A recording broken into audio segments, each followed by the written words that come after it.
नमस्कार दोस्तों, अनस्कॉटिक में आपका स्वागत है। दोस्तों, इस वीडियो में हम डिस्कस करने जा रहे हैं गो अफ्रीका वेबिनार के अपडेट्स के एनालिसिस का पार्ट 2। जिन्होंने पार्ट 1 नहीं देखेगा उसको भी देख लीजिएगा, क्योंकि उसके बाद ही आपको जो यहाँ का भी अब क्लियरिटी नज़र आएगी कि हाँ पहले में क्या चला अब क्या चल रहा है। ठीक है, क्योंकि ये करना बहुत ही ज़रूरी है कि अपडेट्स तो आपके पास आ जाते हैं, लेकिन उसका जब तक एनालिसिस करके नहीं देखोगे, क्योंकि ऐश बहुत सारी गलतियां कर रहे हैं। आज के दिन वो बोल तो रहा है कि मैंने गलतियों से सीखा है, लेकिन क्या 2-3 साल पहले किसी ने बताया था आपको गलतियां कर रहे हैं? हमारे चैनल में बताते आ रहे थे कि हम ये गलती चल रहा है, ये नहीं होना चाहिए था। तो वो चीज़ अपडेट, वो चीज़ एनालिसिस करना ज़रूरी है। इसका ये मतलब नहीं है कि इस चैनल में हम लोग जो डिस्कस करते हैं हम लोग बहुत बड़ा जीनियस है। बहुत बड़ा जीनियस होने की ज़रूरत नहीं है। आपको मोबाइल में अगर कोई प्रॉब्लम हो रहा है तो उसके लिए आपको मोबाइल का इंजीनियर बनने की ज़रूरत नहीं है।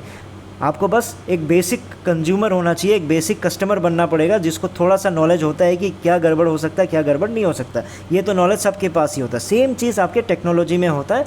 आप कस्टमर हो, आपको पता चलना चाहिए कि भैया ये जो कहानियाँ सुना रहे हैं, ये जो बातें मुझे बता रहे हैं, तो ख़रीदना तो आपको है ना। जो ऐश भी बेचने जाएगा, कहाँ किसको बेचने जाएगा? कस्टमर को बेचने जाएगा। तो कस्टमर को समझ में आना चाहिए कि ये सही है कि गलत है। तो वो चीज़ हमें समझ में आ रहा है। तो जब तक आप लोग सिर्फ उसको भगवान मान के सब कुछ सही है बोलते जाओगे तो कभी भी वो सही नहीं हो पाएगा। जिसके वजह से आपको समझ में आ रहा होगा कि इतने सालों तक क्यों हर साल गड़बड़ियाँ होती रहती है, क्यों हर साल ऐश आके बोलता है कि मैंने गलतियों से सीखा है।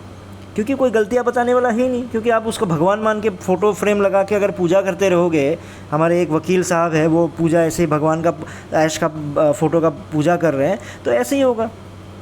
तो इसलिए हम इस वीडियो में, हमारा इस चैनल में हम एनालिसिस करते हैं ताकि एडवांस में जो भी गलतियाँ हैं उसको हम एनालिसिस करके आप तक पहुँचा सके। तो चलिए पहले उस पर आ जाते हैं अपडेट पे। वो ये है कि हमारा गोल, ऐश का ये कहना है कि हमारा जो गोल है वो ये है कि हम अफोर्डेबल और सस्ते प्रोडक्ट और वैल्यूएबल प्रोडक्ट कस्टमर्स को दें। मतलब सस्ते में भी लाएं, लेकिन सस्ते का ये मतलब नहीं है कि भैया हमने फ़ीचर्स नहीं डाला। फ़ीचर्स भी हम ज़बरदस्त डालेंगे, लेकिन हम सस्ते में देंगे। तो अब देखो, हमारा ये कहना है कि ये डायलॉग मारने के लिए अच्छी बात है, ये अपने आप को खुश करने के लिए भी अच्छी बात है, फाउंडर्स को लेक्चर देने के लिए भी अच्छी बात है, क्योंकि कॉपी ट्यूबर्स हैं वो ज़बरदस्त वाह वाह वाह वाह वाह वाह करने के लिए बैठे हुए हैं। लेकिन एक चीज़ समझो, बिज़नेस पर्सपेक्टिव से एक चीज़ को थोड़ा सा दिमाग में डालने की कोशिश करो। अगर जिसको अफोर्डेबिलिटी की प्रॉब्लम है, जिसको ये लगता है कि ये महंगा है, ये सस्ता है, वो कौन होंगे? ज़्यादातर वो थोड़े से गरीब किस्म के या फिर गरीब क्षेत्र में आने वाले फाउंडर्स होंगे। तो उनके लिए अगर आपको कुछ करना है तो उनको आप अभी जूम कितने में दे रहे हो? $250 में दे रहे हो। $250 को मतलब मंथली में भी लेके आते हो तो कितना, $100 का कर दोगे सस्ता मंथली पैकेज में। $100 का मतलब भी आपका 8-9 हज़ार का खर्चा है। जब 8-9 हज़ार एक वीडियो कॉन्फ्रेंसिंग के लिए कौन देगा? गरीब इंसान जिसको कोई यूज़ ही नहीं है। इसका सोल्यूशन तो जूम पहले ही कर चुका है। क्या कर चुका है? वो 45 मिनट तो फ्री में दे के रख दिया है। तुम डाउनलोड करो और 45 मिनट यूज़ करो, कोई मतलब नहीं है। तुम गरीब हो, धनी हो, क्या जिसको मर्जी है, जो 45 मिनट यूज़ करो। ये होता है एक बिज़नेस माइंड यूज़ करना। अफोर्डेबिलिटी का एक्चुअल डेफिनेशन सोचना कि अगर वो कौन अफोर्ड कर सकता है, कौन अफोर्ड नहीं कर सकता। जो ज़्यादातर जूम की कमाई है कॉर्पोरेट से आ रही है। जब कॉर्पोरेट से आ रही है तो बड़े बड़े कॉर्पोरेट्स होते हैं, उनको फंड का प्रॉब्लम ही नहीं होता है, अफोर्डेबिलिटी की प्रॉब्लम नहीं होती। वहाँ पे थोड़ा नेगोशिएशन चलता है, अप डाउन करने की एक प्रक्रिया रहती है, वो होता है। ठीक है, कभी कभार कॉस्ट कटिंग का प्रॉब्लम आता है, लेकिन भैया जिसमें अफोर्डेबिलिटी की आप अगर सोल्यूशन लेके आ रहे हो, गरीबों के लिए, लोगों का भला करने के लिए लेके आने की कोशिश कर रहे हो, और 8,000 पर मंथ का आप वो देने की कोशिश कर रहे हो, वीडियो कॉन्फ्रेंसिंग, वो भी कोई सेंस है आपका? ऐश का डायलॉग मारना आसान है, और ऐश फ्री में क्यों नहीं दे पा रहा है, समझ रहे हो? क्योंकि फ्री में दे दोगे तो फ्री में बचाई, मतलब फ्री में यूज़ कौन करेगा? आप ही लोग करोगे। मतलब ऑन पैसिव का कस्टमर्स है कौन? आप लोग हो। और जब आप लोगों को ही, फाउंडर्स को ही फ्री में दे देगा तो फिर ऐश कमाएगा कहाँ से? पैसा आएगा कहाँ से? तो कस्टमर आप ही लोग हो, इसलिए आप लोगों को फ्री में दे नहीं सकते। इसलिए आप लोगों से सबसे $150 ले लिया। आप लोगों को पता ही नहीं चला, और आप लोगों को ये सोच रहे हो कि अफोर्डेबल। अरे आप लोगों को, आप सोच के देखो, 95% जितने भी फाउंडर्स हैं, क्या आप लोगों को वो कनेक्ट की रिक्वायरमेंट है? क्या वीडियो कॉन्फ्रेंसिंग करते हो? चलो मान लो करते भी हो, तो क्या 10-10 हज़ार वाले कैपेसिटी वाला आपको रिक्वायरमेंट है? बढ़िया क्वालिटी, इतना जो डेटा कंज्यूम करने वाला, जो आपका इतना पिक्सल का, इतना ज़्यादा उस कैपेसिटी का क्या आपको ज़रूरत है? थोड़ा सोचो ना। जब ज़रूरत नहीं है तो आप लोगों के लिए फिर फ्री में क्यों नहीं दे रहे? इन लोगों को 45 मिनट छोड़ो, आधा घंटा ही दे दो, फ्री में दे दो, आधा घंटे के बाद आधा घंटे की ज़्यादा ज़रूरत पड़ेगी तब पैसे देके खर्चा करो। नहीं करेंगे ऐश, क्योंकि पता है कि आप ही लोग कस्टमर हो, कस्टमर कोई नया है ही नहीं।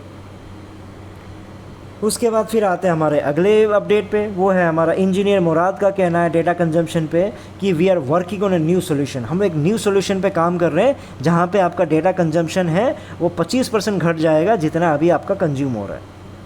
तो ये एक रैंडम आपका अपडेट ला के चला गया।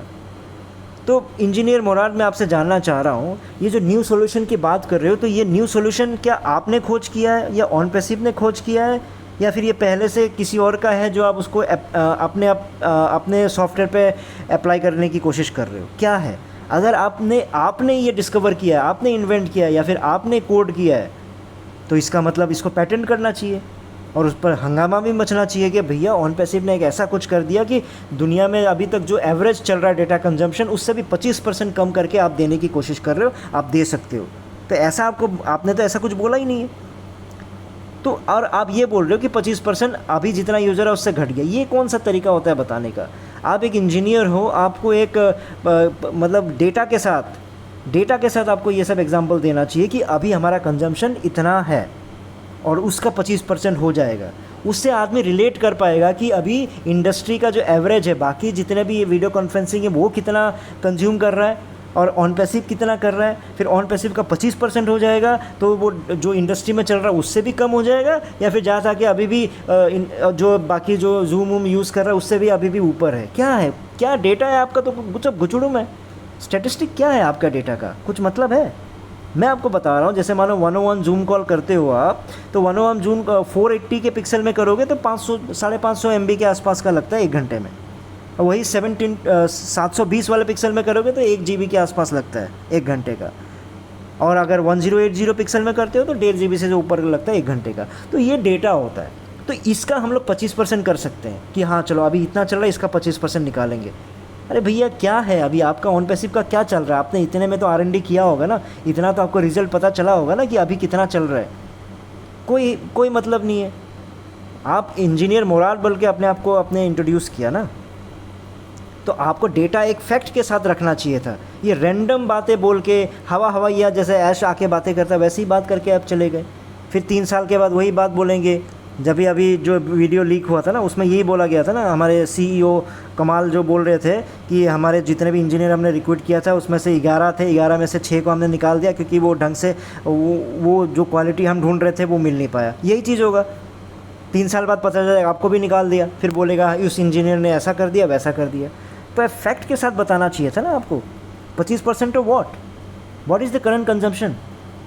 क्या है कुछ तो बताओ ना। वही है, ऐसे इंस्पायर हो गए तो ऐसे ही आंसर देते रहोगे। उसके बाद फिर आपका मोहम्मद कमाल CEO का कहना है कि डॉक्टर तारेक उनको ये बताया है, told me that Africa is primary market to pursue. Africa को हमारा प्राइमरी मार्केट बनाना चाहिए, यहाँ से हमारी शुरुआत करना चाहिए। तो मतलब हम ये जानने की कोशिश कर रहे हैं कि 5 साल में आपने इतने रिकॉर्ड तोड़े है ना, इतने सारे रिकॉर्ड्स बनाए, उस मार्केट में ये कर दिया, दुबई में ये कर दिया, इंडिया में ये कर दिया, दुनिया में आपने जहाँ जहाँ जो किया आपने रिकॉर्ड बनाया नहीं बनाया? अपने सारे पुराने वीडियोस को देख लो। ये सिर्फ कॉपी ट्यूबर्स की बात नहीं है, कॉपी ट्यूबर्स तो बोलते ही है, लेकिन ऐश खुद बोलता था ये बातें, कितना रिकॉर्ड तोड़ा। तो इतने रिकॉर्ड तोड़ने के बाद आपको डॉक्टर तारिक अब आके बता रहा है कि एक्चुअल फार्मूला क्या है, कि कहाँ से शुरू करना चाहिए? अफ्रीका से शुरू करना चाहिए। जब अफ्रीका आपका प्राइमरी मार्केट है, इसका मतलब जितने भी आपने मार्केट में दुनिया भर के जो खर्चे किए तो क्या मतलब को अभी तक बेकार गया वो? इसका ये मतलब है कि प्राइमरी मार्केट ही अगर मैं अफ्रीका को मान के चल रहा हूँ, इसका ये मतलब हो गया अभी तक कोई मार्केट आपने पेनिट्रेट किया ही नहीं है, किसी भी मार्केट में मतलब गए नहीं हो गया। मतलब प्राइमरी मार्केट अफ्रीका कैसे हो जाएगा इतने सालों के बाद? इतने सालों में आप अगर दूसरे मार्केट पे खेल रहे हो तो अफ्रीका को कैसे बनाने जा रहे हो? डॉक्टर तारिक ने ऐसे बातें क्यों बोला? कि मतलब कुछ R&D किया डॉक्टर तारिक ने? क्या चीज़ को लेके किया? आप AI टूल्स बना रहे हो ना, AI पे काम कर रहे हो। मान लो आपका स्टार्टिंग क्या है, आपका ये क्या बोलते हैं O कनेक्ट है, या फिर बहुत ज़्यादा ये बहुत सारे पढ़ाई लिखाई वाले सामान लेके आ जाओगे। तो AI के जितना भी टेक्नोलॉजीज़ है अभी का एग्जिस्टिंग वाले जितने भी है ना, वो इंटरनेट पे डिपेंडेंट है ज़्यादातर। तो वो चीज़ तो समझो ना, जब इंटरनेट पे डिपेंडेंट है तो R&D अगर डॉक्टर तारिक ने किया होगा तो इंडिया बोलना चाहिए था। क्यों बोलना चाहिए था मैं, इंडिया, पहली बात कि सबसे बेसिक पार्ट ये है कि 50% से भी ज़्यादा जो फाउंडर्स है वो इंडिया से है।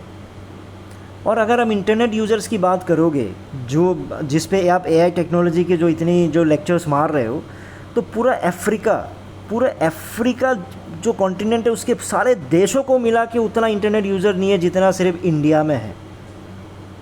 अब इंडिया का कितना है मालूम है? इंडिया का आपका 751 मिलियन इंटरनेट यूज़र आपका जनवरी 2024 में था। और आप सोच के देखो कि नाइजीरिया जो सबसे बेस्ट, सबसे ज़्यादा यूज़ हो रहा है, उसमें आपका 103 मिलियन आपका इंटरनेट यूज़र है।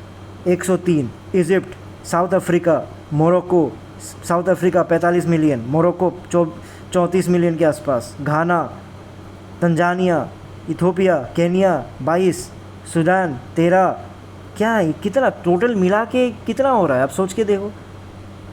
तब इंटरनेट यूज़र ही इतने टोटल मिला के पूरे देश में मिला के एक इंडिया एक देश है उसके बराबर नहीं जा रहा है, तो आपका पहला प्राइमरी मार्केट इंडिया होना चाहिए था।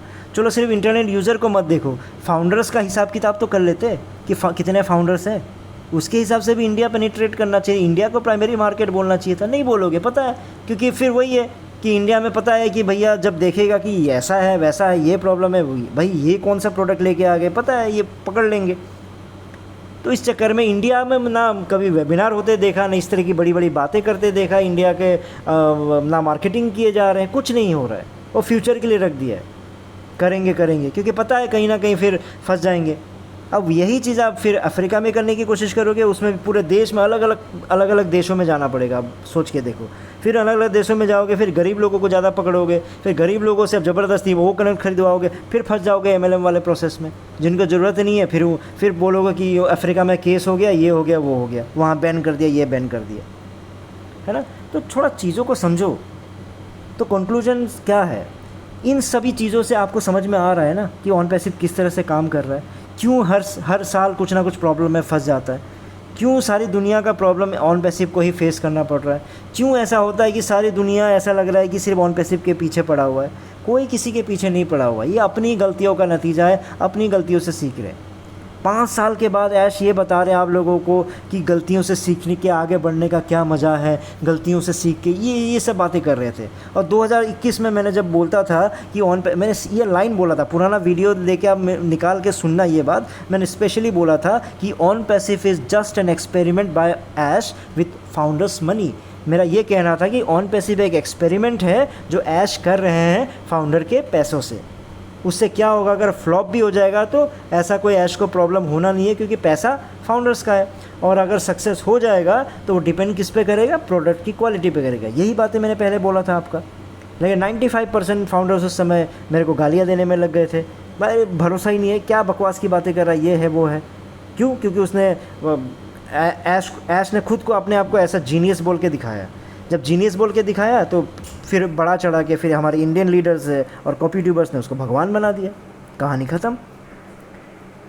अगर इसी तरह से चीज़ें चलता रहा तो 2025 में भी ऐश आके यही बोलेगा कि मैंने फिर से 4 सालों में फिर नई नई गलतियों से नए नए चीज़ें सीखें। कोई बात नहीं, हम लड़ते रहेंगे। ऑन पैसिव यहाँ रहने के लिए आया है, स्टे करने के लिए आया है, और सिर्फ भगवान ही ऑन पैसिव को रोक सकता है। तो देखते हैं 2025 तक भगवान रोक पाता है नहीं पाता है। इस वीडियो में इतना ही था, फिर नए वीडियो में नए टॉपिक के साथ आऊँगा। तब तक के लिए टेक केयर, बाय बाय।